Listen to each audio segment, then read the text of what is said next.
Welcome to the Sanity Project Podcast, where you can awaken your mind to clarity and success even in today's life challenges. We're here to provide insights and solutions that will help you live a sane, healthy, and prosperous life. Here's your host, Joanne Victoria. Hello, everybody. This is Joanne Victoria with another amazing episode of the Sanity Project Podcast. You're here to discover a life of clarity, confidence, sanity, and entrepreneurial success. And I have a joy to behold for you listeners today because we have Debra Holz. Debra Holz was suffering from depression and she cured her depression, and she's going to tell you how she did it with neuroplasticity and how she rewired her brain using methods about quantum physics and the importance of understanding it on a layperson's level. So I want to introduce you to Debra Holz, but before I do that, I also want to tell you, number one, please get a pen and paper and listen to this podcast again, at least one more time. You probably do it 3 more times and you wouldn't hurt. But get that piece of paper, the pen, and everything in front of you and take notes because you're going to miss everything she says. And then I'll tell you a little bit about Debra.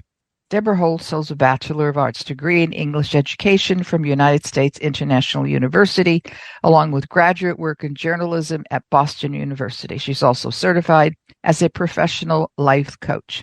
As an accomplished writer, I love the way she writes, people. You have to read her writing. Debra was first published at age 19 and has primarily made a living with the written word ever since. Her career is mostly focused on content and creative direction in the advertising and marketing industry, and as a contributor and reporter to several major newspapers, my teeth. Anyway, welcome to the show, Debra Holz. Oh, thank you. Glad to be here. Thanks for inviting me. Well, I'm glad that you're here. I know your publicist, and I'm sure that he knows what I like in my guests too. Mm-hmm. So you will fit that bill without a problem. Well, we are too. Thank you. So if you have suffered from depression, now listen, listeners, if you're suffering from depression right now, Debra's going to share how she cured her depression once and for all after ending it for 50 years. So she learned neuroplasticity, what that's all about. She rewired her brain using methods that are available and how she changed her underlying beliefs. And since depression, I think, looms out there for many, many, many people, I'm just going to get right to it and ask Debra Holz how she did this. Okay, it's my favorite topic. Good. So the book that Joanne refers to, I published it in December. It's entitled Out of the Darkness, Aligning Science and Spirit to Overcome Depression. And my book is about how I healed my depression after a 50-year struggle with it. And after having healed my brain, I have been depression-free since end of 2013 through 2014. I haven't had an episode of it since. I haven't even come close to an episode of it. And my entire life, including my childhood, as early as 4 years old, my brain began wiring itself for depression. And in my book, I share how that happened. When I got to the end of my rope with depression, it was always underlying everything. It would be mild to severe, but it was always there. It never went away. And by my 40s and then my 50s, the pain of the depression had just become unbearable. And if you're depressed or severely depressed, as you know, it becomes physical. So my depression wasn't just an emotional, mental thing, but my whole body hurt. And I had no energy. I couldn't be productive. Towards the end, my life was in complete chaos. And towards the very end, I couldn't get out of bed for weeks at a time. So I finally got to a point where I was ready to end my life. And I had all the components to do that in front of me. And at that point, I was hopeless because I had tried every possible so-called treatment for depression, including multiple medications, many psychiatrists, many therapists, a couple of institutions for my depression, and I was never better. And I had been told not long before the end of 2013 by psychiatrists, by actually a psychiatric team, after I'd spent a couple of weeks in Western Psych, which is our Western Psychiatric Hospital, which is our local psychiatric hospital, and that my depression was untreatable. They didn't know what else to do with me. And I couldn't imagine continuing my life feeling the way that I was feeling.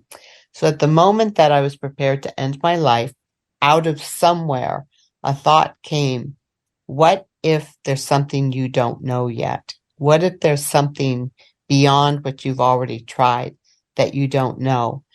And that was a turning point for me, because I was sitting at my kitchen table. I put away the letters that I was writing to my children to explain why I was doing, or by the time they read them, why I did what I did.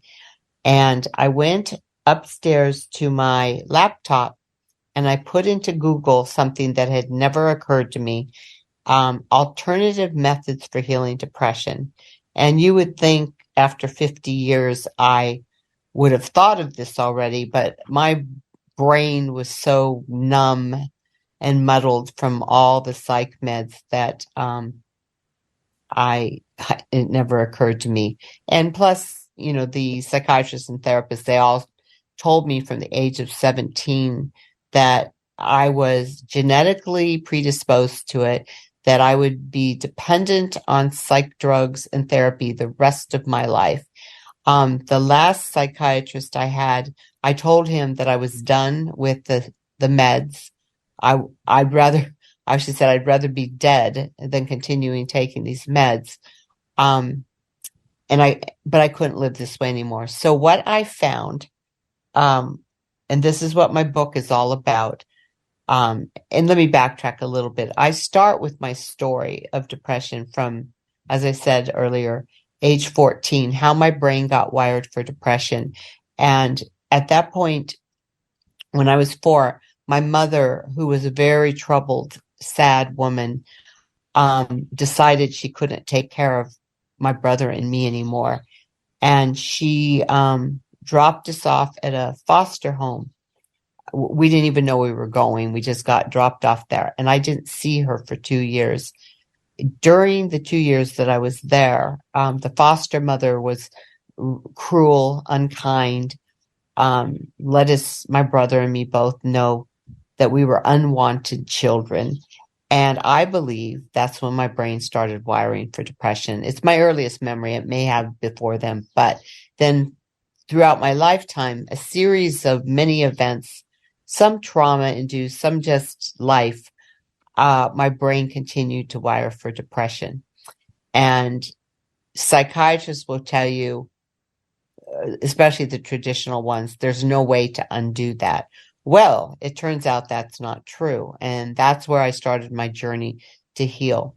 When I went to my computer and did a search for alternatives, I came upon a book that changed my life. The book was by Gary Zukov, who's both a scientist and a philosopher and a spiritual kind of, I don't want to say guru because I don't want to turn anyone off, but anyway, a spiritual teacher. How about that? And he wrote a book called The Dancing Wooly Masters. It's a layperson's guide to quantum physics. And don't get intimidated by the word quantum physics, because I am the least scientific person in the world. But as I was attracted to that book, and I didn't know why, it turned out that the book explained how energy works, and not the woo-woo 1960s kind of hippie energy, but how electrons and photons and atoms and all those things work to allow an understanding to allow us to know how to use an understanding of energy to help heal our bodies and heal our brain. And I thought that's a really interesting thing. And I read the whole book within 2 days.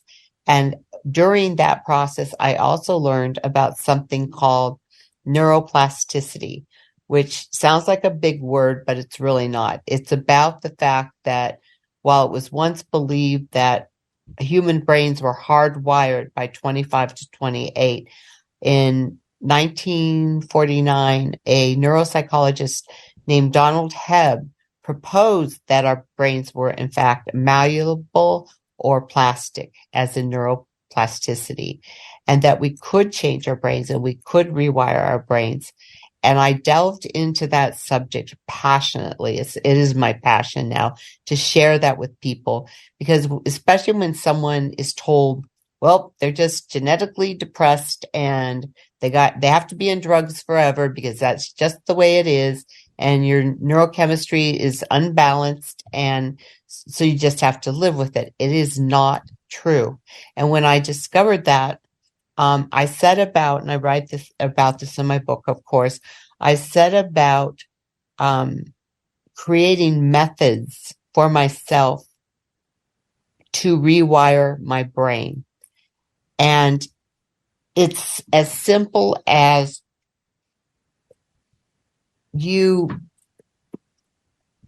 sometimes my book says it better. It's as simple as I'm a better writer than a talker. It's as simple as that your thoughts and your beliefs create how your brain is wired. And Donald Hebb said and discovered that neurons, which are the communicators in your brain, they create signals it's a little complicated, but I don't want to confuse anybody, but the neurons are the communication devices in your brain. And when you have repeated thoughts, repeated experiences, and beliefs, and you have them repeatedly, like let's just, for example, say I'm worthless. And I say that to myself over and over again, or I'm hopeless. And I say that over and over again, or I think it over and over again. The neurons will wire together. And when they wire together, they send electrical impulses to your various parts of your brain, which affect your neurotransmitters, which are the feel-good chemicals and hormones, or the feel-bad chemical and hormones. So when you're having negative thoughts, the neurotransmitters are the bad ones.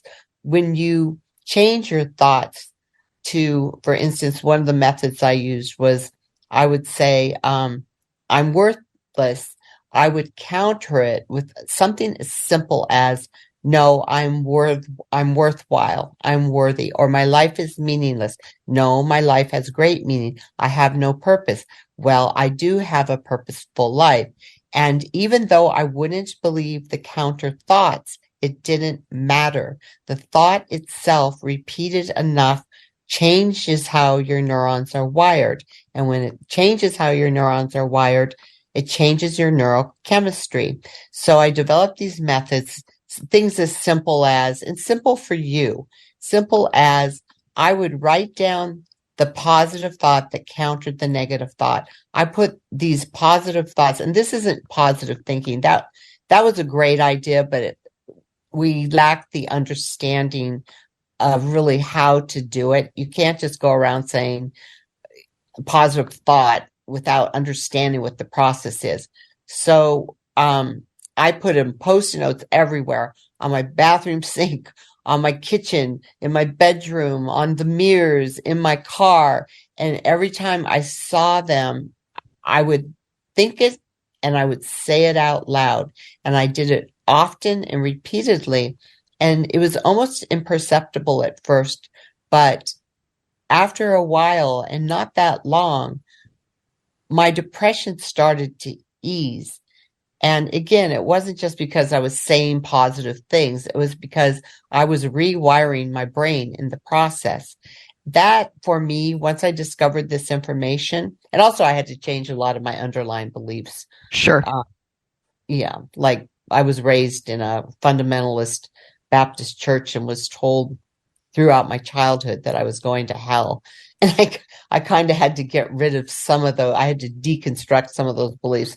But anyway, so that process between discovering quantum physics, discovering neuroplasticity, took till I started to feel better, was about an 8-month process, and up to 1 year when I never had depression again. And I also had to incorporate other things because, of course, you can't just rewire your brain without your body being well. Mm-hmm. So I also, at the time, I was about 70 pounds overweight, and I set about a whole moderate, because when you're depressed, you don't have a lot of energy. You can't like run 20 miles, but I started movement. I started hiking. I started exercising. I changed my nutrition. I started using breathing techniques and meditation, although I'm not one to sit still. So I tended to do walking meditations, hiking meditations, and all those things together, I changed my neurochemistry. And my friends say I'm the most joyful person they know. Before, when I was depressed, I really didn't have friends because nobody wanted to be around me. I was so dark and morose and plus I had no energy for relationships, and I really didn't know how to have relationships. And I never dreamed that I could have the life that I have. I always felt that my life would never work out. And so I lost the 70 pounds, and I started having beautiful relationships with other people. I healed my relationships with my children, who I hadn't been the best mother because I was always depressed their whole childhood pretty much. And I have a joyous, joyful, peaceful life now. And that's what I'm passionate about. I'm passionate about telling people how to do this, sharing with them my story. And I just want to help people feel better. And I say my little tagline is that I empower women suffering from depression to heal as I share my 50-year journey of despair, hopelessness, and healing. Oh, I think I forgot to say too, my book won a national award and is a bestseller. I'm pretty excited about that. You should be. You did a good job. Yeah. And I've also gotten tremendous feedback already from so many, it's always women, but who say that they were so encouraged and inspired by my book, because somebody who is as bad as I was now is who I am now. You can't help but be encouraged. And it may seem like a lot to do. Taking a pill is easier if, that works for you. But it's one step at a time, baby steps. The baby steps build upon each other until it becomes effortless. I don't think about how not to be depressed anymore. I'm just not depressed. That's amazing. And your writing, I'm sure the way you wrote the book helped, because I enjoy your writing, because you have a knack for being able to choose people's thoughts and what they say and pull it out so that it's readable. Whereas a lot of writers just do it, but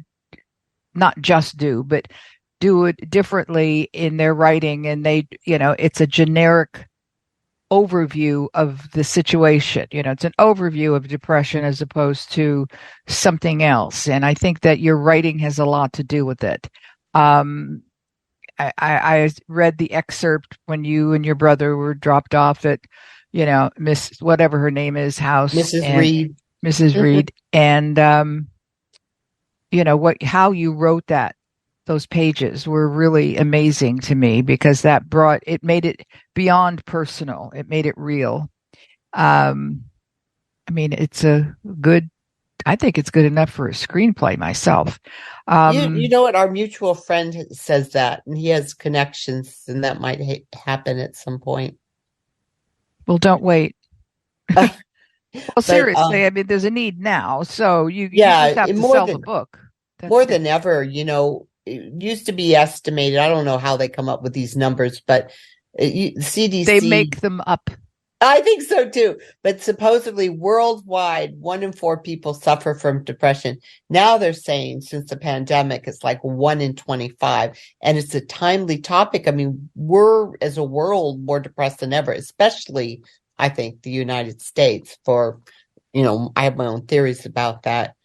But also when you keep referring back to my books, readability, several of the people who have purchased my book and read it said they couldn't put it down.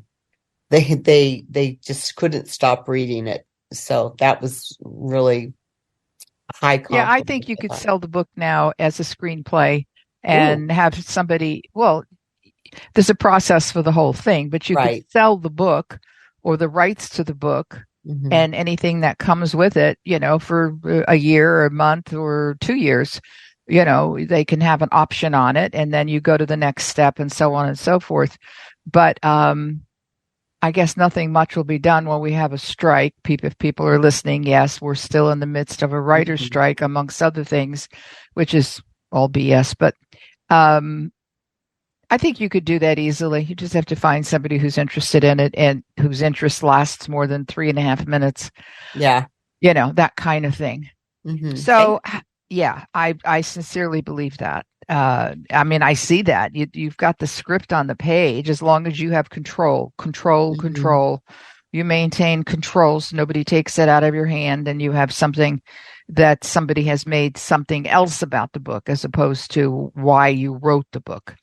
And I fully concur with your methodology in the rewiring your brain. And I mean, even to do that takes trust in yourself or in the universe, however you choose to look at that. And I sincerely believe that. So if someone wanted to get in touch with you, how would they do that? Well, I have the website, which is www, of course, .debraholz.life. It's not .com, it's debraholz.life. And so you'll post the spelling of my name. Sure. Yeah. And also, as I mentioned, I'm developing a membership subscription business, but through the website, you can email me. And they can buy the book. It's at Amazon. Oh, yes. They can. That's important. Yes. Just a detail, small detail. The book is available on Amazon. All you have to do is put in my name and it pops right up. Right. Out of the Darkness, Aligning Science and Spirit to Overcome Depression. Yeah, I think that people should get the book. Thank you.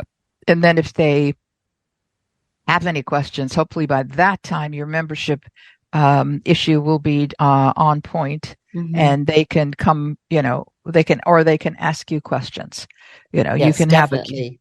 you can have a Q&A right on your website. How do people can ask you questions? Yeah, people can ask me questions on the website already. And the thing is, I would love to hear people's questions, because as I teach people and share with them how to heal their own brains, I want to be able to tune into what people's, issues are and requests and questions. So I welcome questions and suggestions. Yeah, I mean, hopefully the people who call are aware of their own depression or the possibility of it, and then you have a different level of conversation to have.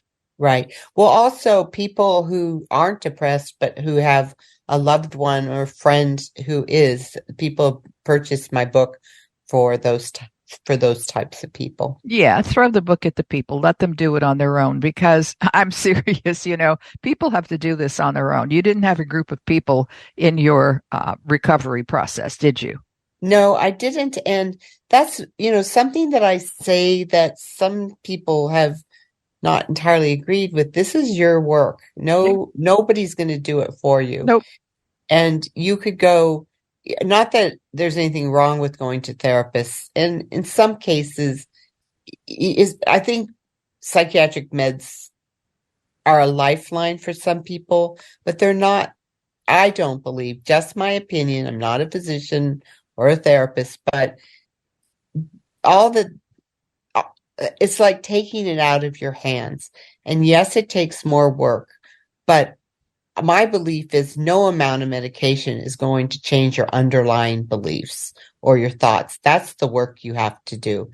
And even if you take medication and you feel better and you still have those underlying beliefs and thoughts and you haven't rewired your brain, it's going to come back. And of course it will. And it almost, from all of the things I know about the people who I've known who have it, that's what happens. And when I was towards the end, I was on 5 psychiatric medications, and people who knew me then said that I was a walking zombie. And what the effect that it had for me was it would lessen the intensity of the pain, but it was also numb my personality. So. Right. Well, I want to thank Debra Holz for being here today. I want to remind you, go look for her book, Out of the Darkness, Aligning Science and Spirit to Overcome Depression. Go to her website, debraholz.com, DebraHolz.life, L-I-F-E. Yes. And see what you find out. And if you have any questions, you can ask them on her website. Again, DebraHolz.life. I want to thank you for being here, Debra. We could go on for days, but yes, that's okay. Thank you so much for having me. I enjoyed it. Thank you. I want to thank everybody who listened and other people to continue to listen. Talk soon. Bye-bye. I hope you enjoyed this episode of the Sanity Project Podcast. Please go to AskJoanneVictoria.com to listen to more podcasts. Check out Joanne's coaching programs and get a free copy of her report, 5 Steps to Achieve Life-Work Harmony. That's AskJoanneVictoria.com. Take care, and thanks for being here.